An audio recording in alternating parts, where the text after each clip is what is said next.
To the channel friends, स्वागत है आप सभी का यहाँ पे एक इम्पॉर्टेंट अपडेशन पोस्ट में. So let's discuss that. So kindly make sure to share this update if possible, and you can like the efforts here. So injustice that is being done to the pensioners in the banking industries who retired after November 2012. Supreme Court upheld the definition of pay as per the Bank Employees Pension Regulations 1995 for calculation of pension.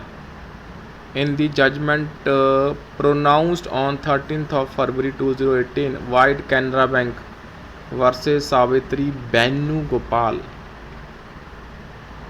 And among other things, the court has observed the following, which are relevant to the bank employees who retired after November 2012.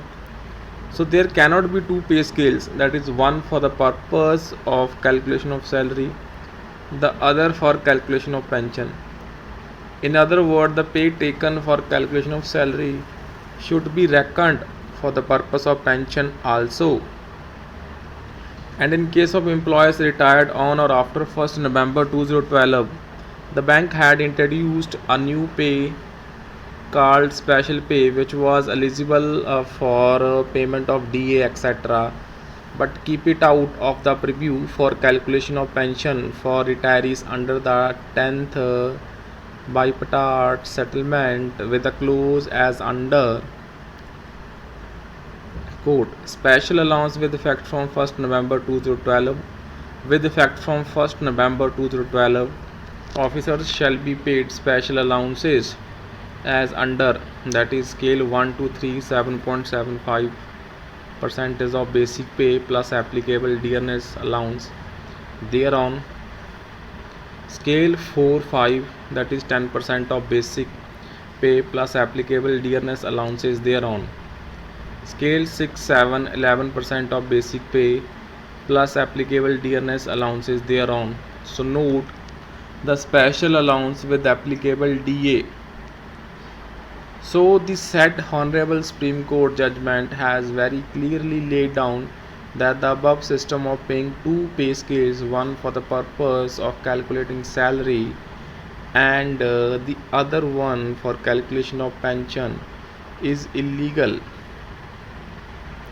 The special allowance, which was carved out of the basic pay portion and given a new nomenclature with intention to deprive the actual pension benefit of pensioners, so with a view to manage the cost agreed upon and benefit only the existing staff, and the 10th bipartite settlement signed between the unions and IBA through the above said new allowance, which was a part of basic pay for calculation of salary, did not find a place for calculation of pension. Thereby, the banks, in agreement with IBA, had two separate set of calculations for salary and pension.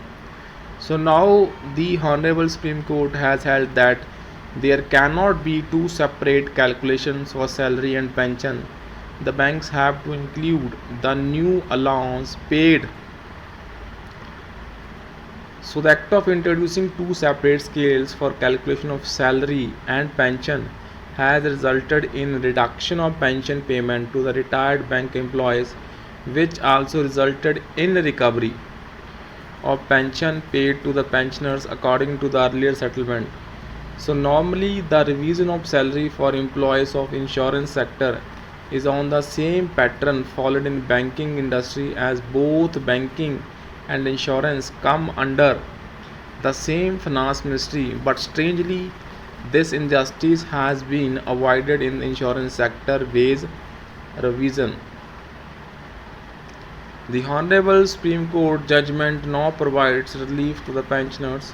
The ministry has to instruct the Indian Bank Associations to take corrective measures and calculate pension for the retirees on the basis of 10 months average emoluments as defined in Regulation 2D of Regulations of 1995, specified that the average of the pay drawn by the employee during the last 10 months of his service in the bank shall be taken as and pay arrears from date of retirement.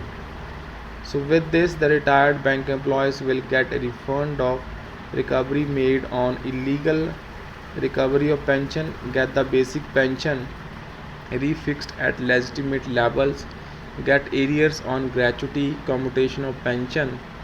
So this gives great relief to the retired staff who solely depend on pension and superannuation benefits for